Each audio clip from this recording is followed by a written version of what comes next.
disponibles para escuchar, ¿no? Arrancamos, si quieren. Dale, por mí Sí, perfecto. arranquemos.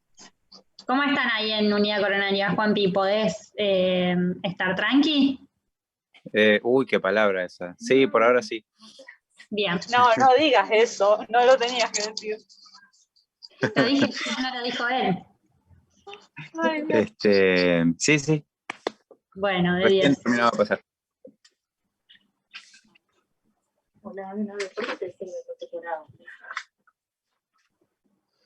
Bueno, chicos, arranco entonces. Bueno, vamos a hablar de lo que es anatomía cardíaca.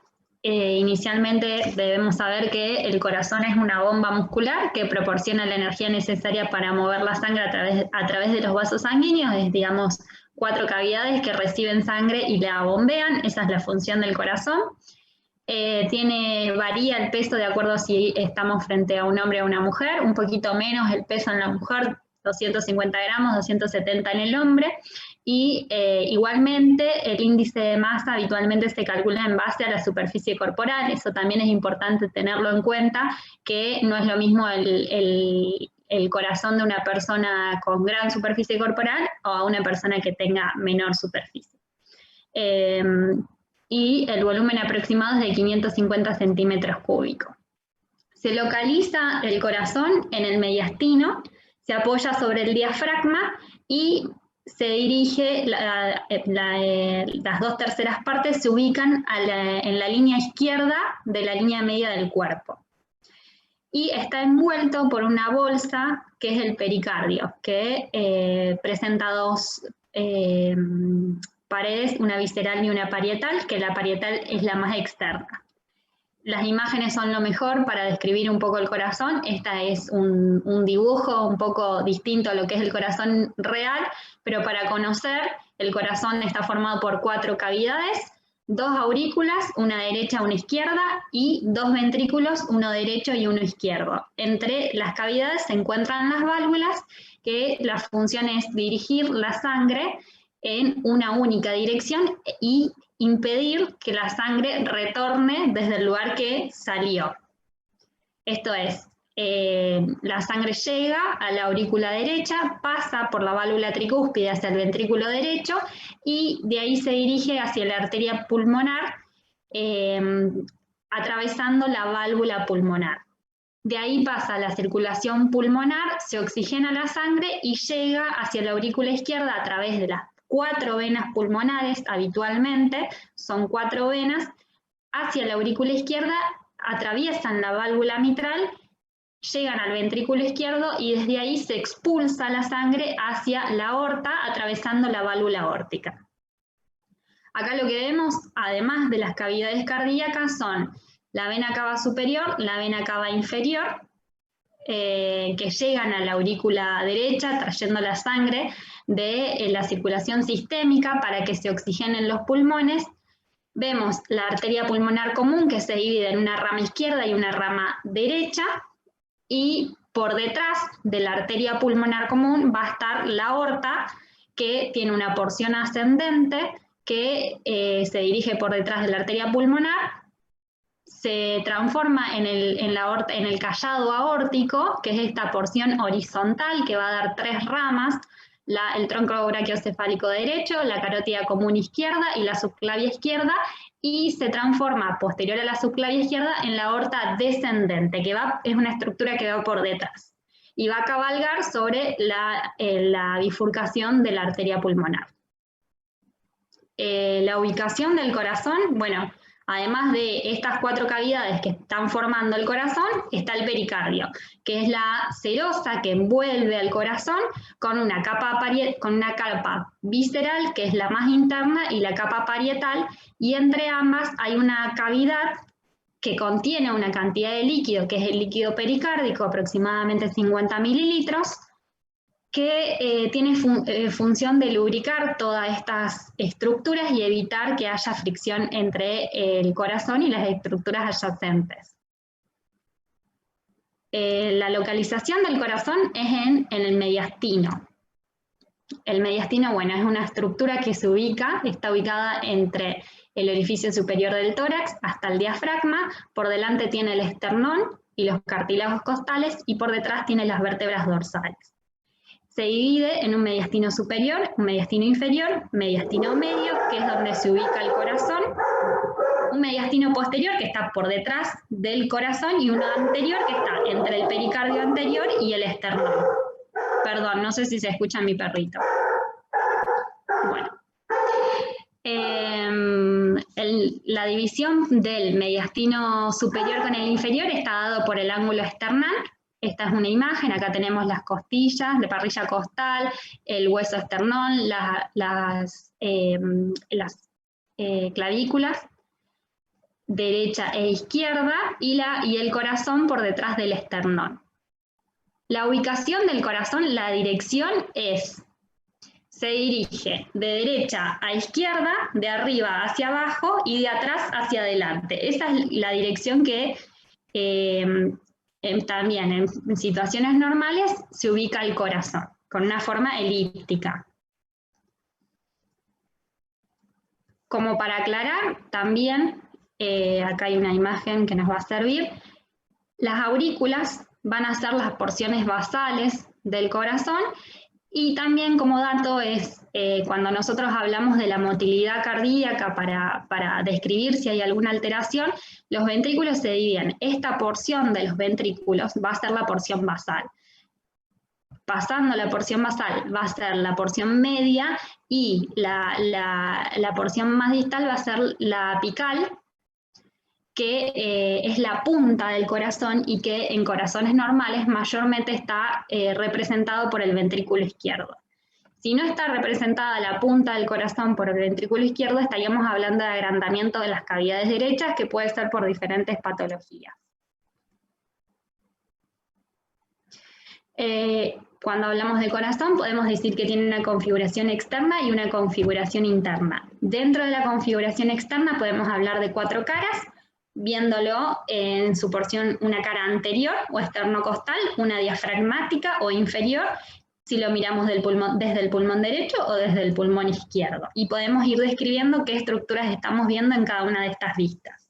Tiene un borde derecho, uno superior y uno izquierdo, la base, que era lo que comentaba anteriormente, que es importante porque nosotros después cuando describimos las alteraciones en la motilidad en el eco, describimos las porciones basales y las porciones apicales. Las porciones basales en el corazón están representadas por la aurícula derecha y la aurícula izquierda, y el vértice va a estar formado por el ventrículo izquierdo, que es lo que en sujetos en situaciones normales, el ventrículo izquierdo representa la punta del corazón.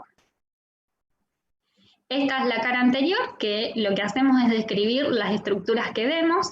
Un poco ya lo habíamos repasado, acá tenemos las venas cava superior, las venas cava inferior, la aurícula derecha.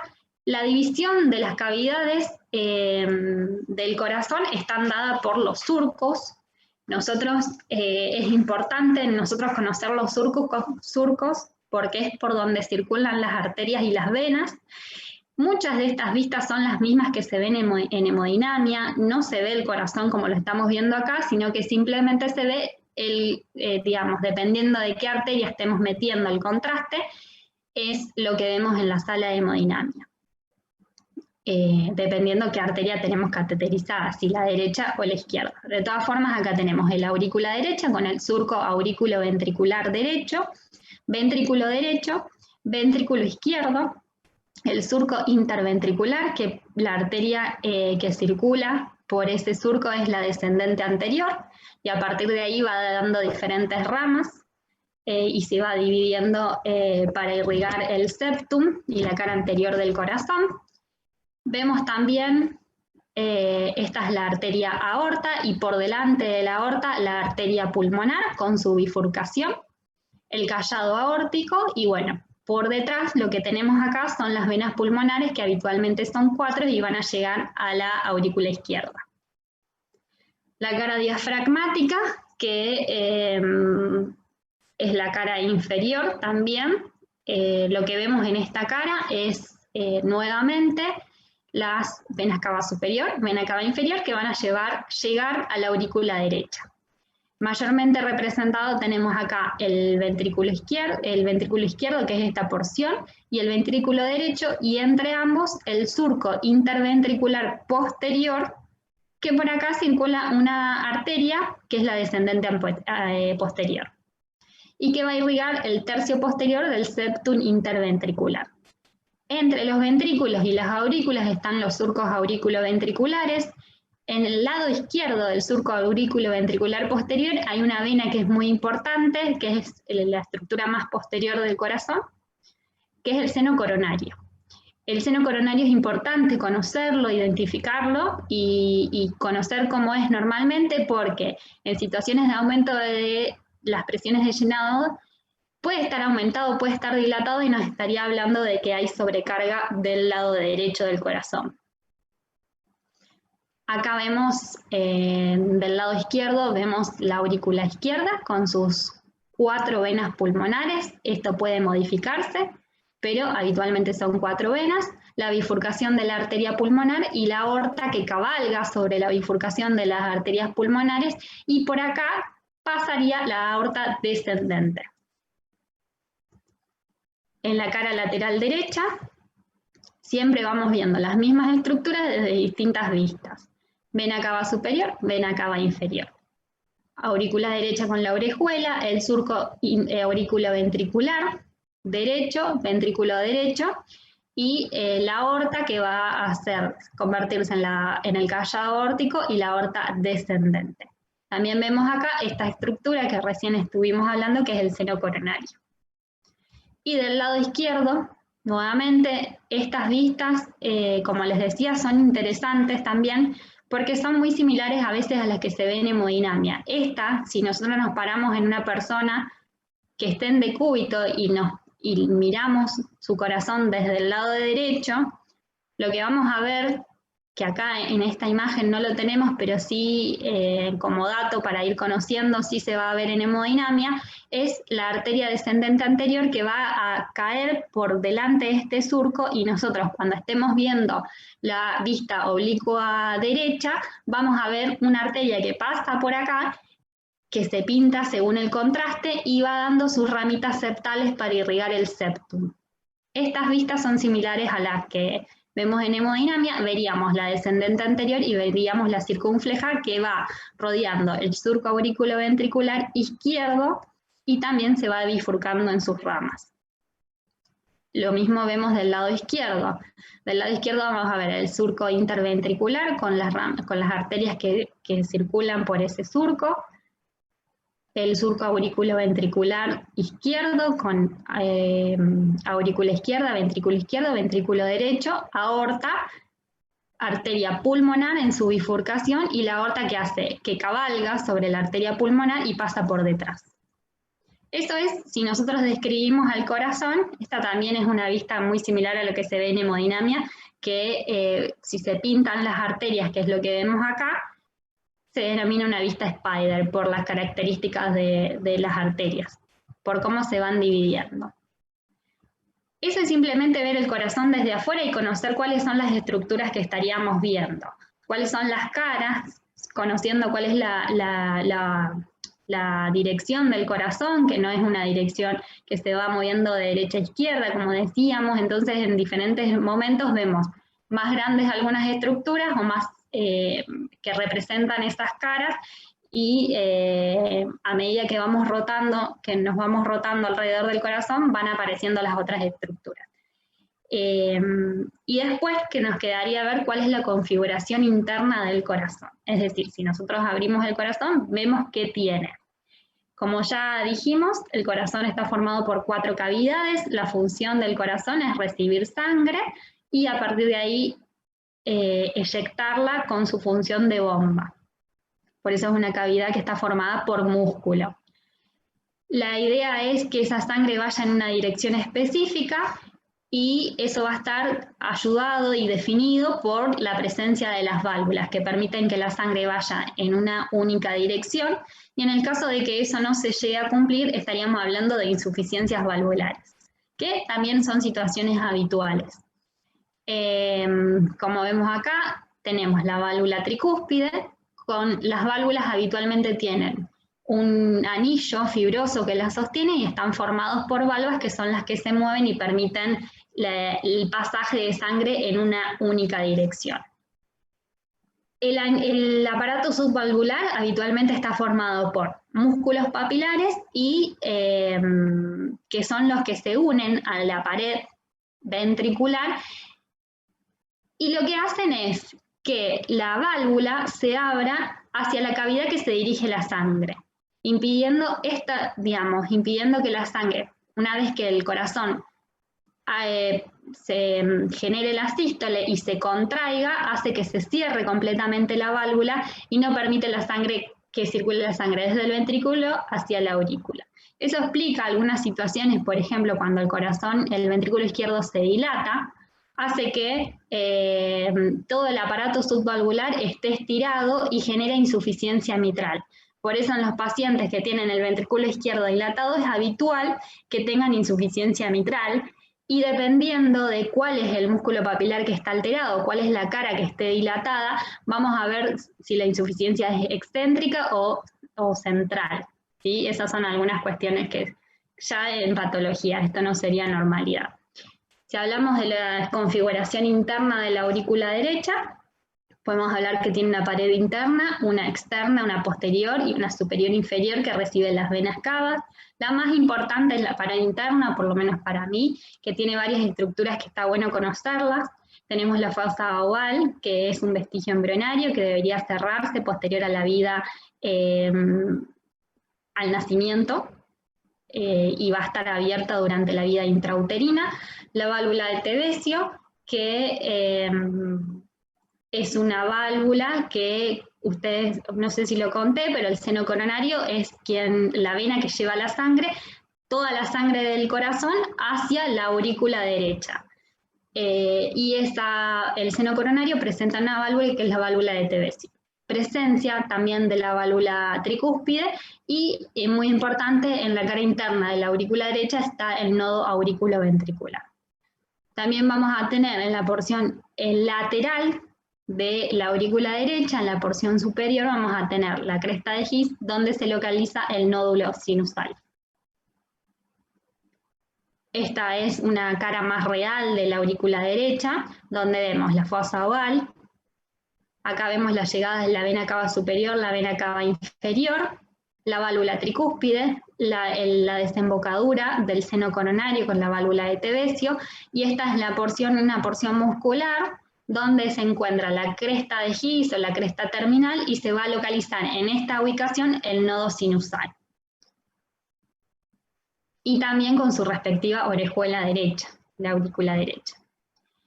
Acá una representación de las válvulas. Vamos a tener, no están todas en el mismo plano, pero esta vista nos permite verlas como si estuviesen en el mismo plano. Tenemos dos válvulas que van a dividir las aurículas de los ventrículos, una derecha y una izquierda. La derecha es la válvula tricúspide, que está formada por 3 valvas, y la izquierda es la válvula mitral, divide la aurícula izquierda del ventrículo izquierdo, y está formada por 2 valvas, una anterior y una posterior, que sería esta imagen, ¿sí? Fíjense que las válvulas auriculoventriculares son más grandes que las sigmoides. Las otras 2 válvulas van a ser las que comunican los ventrículos con las arterias. Está la válvula aórtica, que está formada habitualmente por 3 valvas, y se dice que es una válvula tricúspide, y la válvula pulmonar, que también está formada por 3 valvas. Todas estas situaciones siempre que sean en situaciones de normalidad, y hay diferentes escenarios donde puede haber diferencias en la cantidad de valvas. Las cámaras derechas son cámaras que manejan volumen pero no manejan presiones, por eso estas válvulas habitualmente manejan presiones bajitas, y las cámaras izquierdas son cavidades que manejan presiones pero no manejan volumen. Por lo cual la sangre que sale de ambas válvulas siempre van a ser la misma cantidad, el volumen minuto cardíaco es el mismo, pero lo que varía es la presión con la que esa sangre va a ser eyectada. Por eso el ventrículo derecho siempre tiene una pared bien fina y logra estirarse porque maneja volumen. En cambio el ventrículo izquierdo es una cavidad con un músculo más grueso y suele manejar o tolera aumento de presiones abruptas, porque trabaja con la presión arterial sistémica, pero no maneja volumen. Es decir, frente a situaciones de sobrecarga, es muy probable que el ventrículo izquierdo se sobrecargue y no pueda trabajar correctamente, lo que nos llevaría, por ejemplo, a escenarios como edema agudo de pulmón. Ventrículo derecho, lo mismo. Si vemos la configuración interna del ventrículo derecho, vemos que tenemos la válvula tricúspide con su respectivo aparato subvalvular, que se denomina tracto de entrada de este ventrículo derecho, y un tracto de salida, que sería la porción donde se comunica con la válvula pulmonar. En él existen como sobresaltos musculares, que son los que definen los músculos papilares, y se comunican con las cuerdas tendinosas, que ahí se unen con las valvas de la válvula tricúspide, y es todo el aparato subvalvular que sostiene a estas válvulas y impide que la sangre circule hacia la aurícula.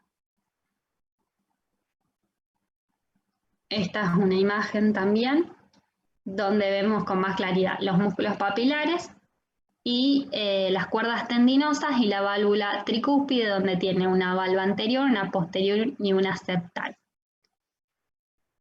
Las cuerdas tendinosas, bueno, esta es una explicación de los músculos papilares de primer, segundo y tercer orden, dependiendo de la configuración. Las del primer orden son las que se comunican con las cuerdas tendinosas, que también son de primer y segundo y tercer orden. Las del primer orden llegan hasta el borde libre de la valva, las de segundo orden llegan hasta el cuerpo, y las de tercer orden van a llegar al anillo de la válvula. Esta es la válvula pulmonar, que si uno la despliega va a tener las tres valvas, y que van a estar unidas por las cuerdas tendinosas hacia los músculos papilares. Después la aurícula izquierda, que también es una de las cavidades del corazón. En ella no tenemos demasiadas particularidades en la configuración interna. Sí, si vemos su cara interna, lo que vemos es el septum interauricular, que habitualmente se localiza en la fosa oval, que debería estar cerrada en la vida extrauterina. Y algo importante es que desembocan las 4 venas pulmonares, que es un poco lo que se estudia en electrofisiología, porque es de donde se pueden desencadenar las arritmias y llevar a una fibrilación auricular, y es donde a veces es importante conocer la anatomía de la aurícula izquierda y la llegada de las venas pulmonares para saber, sobre todo el arritmólogo, dónde debe realizar las ablaciones. Lo importante también de la aurícula izquierda es que tiene la presencia de la orejuela izquierda, que varía de persona en persona, habitualmente es una, tienen diferentes formas, y es donde se localizan mayormente los trombos debido a la motilidad que tiene la orejuela izquierda. Entonces, dependiendo de la forma y dependiendo de qué motilidad haya, define el riesgo de presentar trombos en un paciente que tenga fibrilación auricular. Acá tenemos la válvula mitral, bueno, que ya hablamos, y el ventrículo izquierdo es la cavidad, diría, más importante, y de la que más hablamos habitualmente. El ventrículo izquierdo comunica aurícula izquierda con aorta, está formado entre la aurícula izquierda tenemos la válvula mitral, y entre el ventrículo izquierdo y la aorta tenemos la válvula aórtica, que, como dije, habitualmente es tricúspide. La válvula mitral tiene todo un aparato subvalvular que, como decía, dependiendo de la normalidad del ventrículo izquierdo, podemos encontrar o no insuficiencia mitral. El aparato subvalvular está formado por los músculos papilares y las cuerdas tendinosas, que hacen que la válvula, cuando el corazón expulsa la sangre, la válvula mitral se cierre e impida que pase sangre desde el ventrículo hacia la aurícula. Está formada por 2 valvas, la válvula mitral, y en el corazón izquierdo, el ventrículo izquierdo es lo que vemos principalmente. Tenemos una cara septal que se comunica con el ventrículo derecho, y la cara lateral es la cara libre del ventrículo izquierdo. Habitualmente tiene más una pared muscular un poco más gruesa que el ventrículo derecho, debido a que maneja presiones más elevadas. Esta es la válvula aórtica, digamos, abierta, donde vemos también las 3 valvas, y tenemos 3 valvas: coronariana derecha, coronariana izquierda, que son las que van a tener los orificios de salida de las arterias coronarias. Sabemos que las arterias coronarias son 2, una derecha y una izquierda. Lo mismo, habitualmente son 2. Y una valva no coronariana, que es la valva que no tiene la salida de ninguna de las arterias y habitualmente se encuentra entre el septum interauricular. Y como dato también tenemos lo que es el drenaje venoso. Es importante también conocer dentro del drenaje venoso la presencia del seno coronario, que es la vena que recibe el drenaje de toda la circulación venosa del corazón, y va a desembocar en la aurícula derecha a través de la válvula de Tevesio. Y bueno, normalmente debemos conocer dónde está, cuál es la forma. Es la estructura más posterior del corazón, para conocer en situaciones de patología, si está aumentado de tamaño, saber que estamos frente a una situación diferente en ese paciente de la normalidad. Y nada más. Fue un poco un monólogo, pero si quieren volvemos a repasar algunas cosas.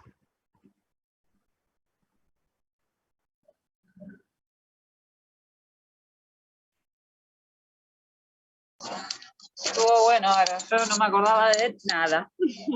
Muy bueno, muy bueno. Podríamos, Perdón, Pampi. volver a ver los troncos principales, al menos de las coronarias.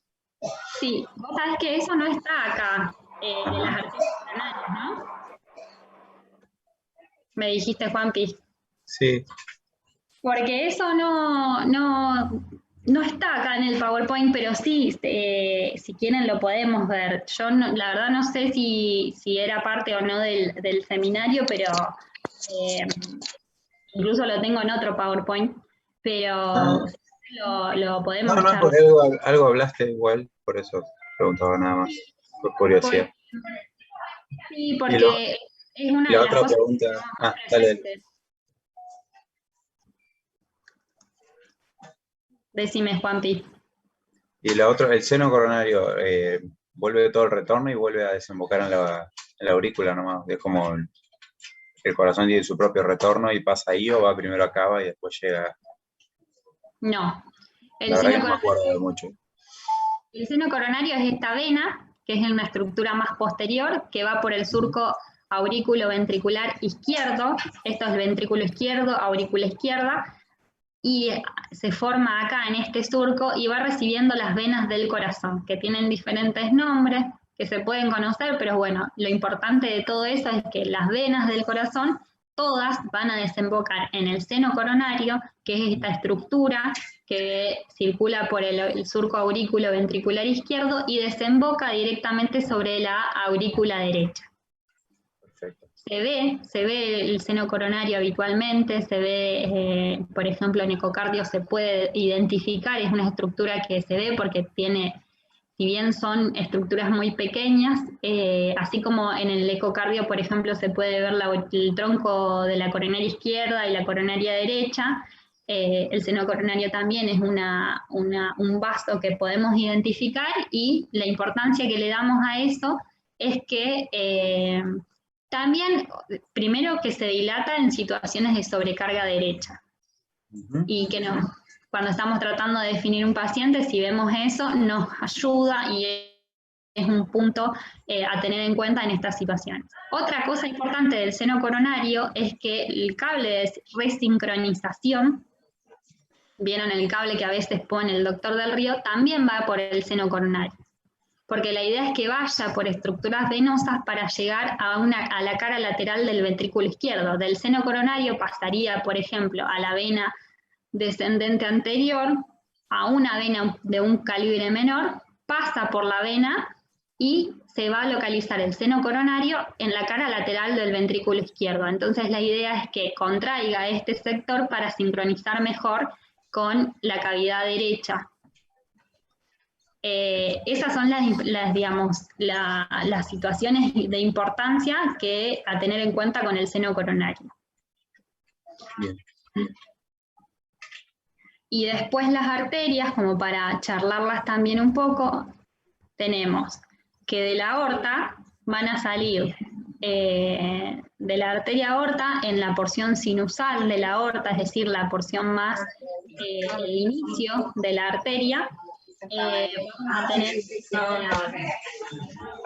las dos arterias coronarias. Una es el tronco de la coronaria izquierda y después tenemos la arteria coronaria derecha. Una sale del lado izquierdo, que sería esto, y otra va a salir del lado derecho. La que sale del lado derecho es la coronaria derecha, que va a circular por el surco aurículo-ventricular derecho. Por eso es la importancia de conocer los surcos, que sería esto. Va a rodear el corazón y se va a ir a la porción, a la cara inferior, que sería esta. Por acá vendría la coronaria derecha, da la vuelta y va a dar la rama final, que es la descendente posterior. La descendente posterior circula por el surco interventricular posterior. Y cuando da la descendente posterior es lo que define qué arteria es dominante, si es la coronaria derecha o si es la coronaria izquierda, dependiendo qué arteria va a dar la descendente posterior. Si es la coronaria derecha, la dominancia es derecha; si es la circunfleja, la dominancia es izquierda, y a veces ambas arterias dan ramas para formar la descendente posterior y se dice que es codominancia. Es la única, digamos, eso es una descripción de lo que estamos viendo únicamente. Conocer qué arteria da la descendente posterior. No define, digamos, ninguna particularidad. Esa sería la coronaria derecha. Después tenemos la coronaria izquierda, que nace de la aorta, que se denomina tronco coronario izquierdo. Es el tronco coronario izquierdo, que va a dar dos ramas finales. La descendente anterior, que es una arteria que baja por el surco interventricular anterior, y la arteria circunfleja, que es una arteria que va a circular por el surco aurículo-ventricular izquierdo, rodea el corazón y se va hacia la cara posterior, que sería esta cara. La circunfleja viene por acá y a partir de acá va dando diferentes ramas que la denominamos la rama lateral alta, la rama auriculoventricular. Son las ramas de la arteria circunfleja que van a irrigar, por ejemplo, la cara lateral del ventrículo izquierdo. Y la descendente anterior va a caer por el surco interventricular anterior, llega hasta la punta, habitualmente llega hasta la punta del corazón, puede que no, y la descendente posterior rodee la punta, pero la mayoría de las veces la descendente anterior llega hasta la punta del corazón, lo rodea, a veces da una pequeña vueltita, y en el transcurso, en su trayecto, va a ir dando ramas. Va dando ramas diagonales que sirven para irrigar la cara anterior del corazón, que sería la cara anterior del ventrículo izquierdo y un poco del ventrículo derecho, y ramas septales, que son las ramas que van a irrigar los 2/3 anteriores del septum interventricular, y que se van a comunicar con las ramas septales que dé la arteria descendente posterior del otro lado del corazón. Excelente. Muchas gracias, Ara. No, de nada. ¿Algo para agregar que quieran?